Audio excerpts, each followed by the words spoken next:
কিছুদিন পর চ্যান ভালো হয়ে যায়। সুজি চলে যেতে চাইলে চ্যান তাকে পেছন থেকে জড়িয়ে ধরে, বলে সে এখন তার অভ্যস্ত হয়ে গেছে। সুজি বলে এটা ব্ল্যাকমেল। চ্যান বলে তাই হোক, সে তাকে যেতে দেবে না। তারপর তারা কাছাকাছি আসে এবং রাত কাটায়। পরের দিন সুজি লজ্জা পায়। চ্যান মজা করে, সে স্নানে চলে যায়। অফিসে তারা গোপনে সম্পর্ক চালায়। লিফটে হাত ধরা, কফি রুমে আলিঙ্গন, সব গোপনে। চ্যান তাকে রাতে আসতে বলে। সুজি বলে তার ট্রেনিং আছে। বাড়িতে তারা আবার ঘনিষ্ঠ হয়। চ্যান নুডলস রান্না করে। সুজি অবাক হয়।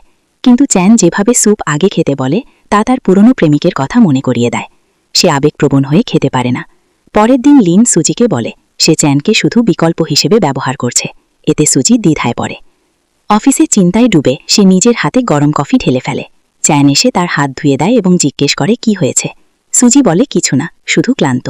শেষে বাড়িতে ফিরে সুজি চ্যানের বই সরিয়ে তাকে জড়িয়ে ধরে এবং কিস করতে শুরু করে।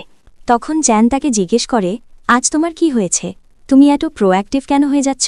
কয়েকদিন আগেও তুমি এমন আচরণ করছিলে যেন আমার আসা যাওয়ায় তোমার কোনোই যায় আসে না, আর এখন তুমি আমার সঙ্গে খেলছ। সুজি এর কোনো উত্তর দেয় না, বরং তাকে কিস করে বলে যে আজ সে তাকে খুব মিস করছিল। তারপর দুজন আবার একটি রোমান্টিক রাত কাটায়। পরের দিন সকালে চ্যান ঘুম থেকে উঠে দেখে সুজি এখানে নেই। সে সঙ্গে সঙ্গে তাকে কল করে, কিন্তু তার ফোন সুইচ অফ দেখায়। তখন চিন্তিত হয়ে সে অফিসে যায় এবং সহকর্মীদের জিজ্ঞেস করে সুজি কোথায়। সবাই বলে তারা কিছু জানে না। সে কি তাকে কিছু বলেনি?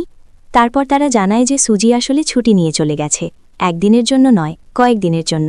আর সে নাকি সকালে খুব তাড়াহুড়ো করে এসে সব প্রসিডিওর শেষ করে ছুটি নিয়েছে। চ্যান এটা শুনে অবাক হয়ে যায়। তখন তার বন্ধু বলে, তুমি কি সত্যিই কিছু জানো না? তাহলে লিনকে জিজ্ঞেস করো, সে হয়তো জানে, কারণ সেদিন সে সুজির সঙ্গে দেখা করেছিল এবং তারা অনেক কথা বলেছিল। লিন নাকি বলেছিল সুজি একটু মন ঠিক করার জন্য কোথাও ঘুরতে যেতে চায়। চ্যান এই নিয়ে ভাবতে থাকে এবং লিনকে দেখে দ্বিধায় পড়ে, জিজ্ঞেস করবে কিনা। শেষমেশ সে তার কাছে গিয়ে বলে, তুমি সুজিকে কি বলেছিলে? লিন অভিনয় করে বলে, আমি তাকে কি বলবো? আমি তো শুধু তাকে মনে করিয়ে দিয়েছি সে আসলে কি। সে একজন বড় চিটার যে তোমাকে ঠকাচ্ছে, কারণ সে তোমাকে ভালোবাসেই না, আর সেটা সে নিজেও বুঝে গেছে। তাই সে সিদ্ধান্ত নিয়ে তোমাকে ছেড়ে চলে গেছে। চ্যান রেগে যায় এবং বলে, আমি আগেই বলেছিলাম আমার ব্যক্তিগত ব্যাপার থেকে দূরে থাকতে, কিন্তু তুমি শোনোনি।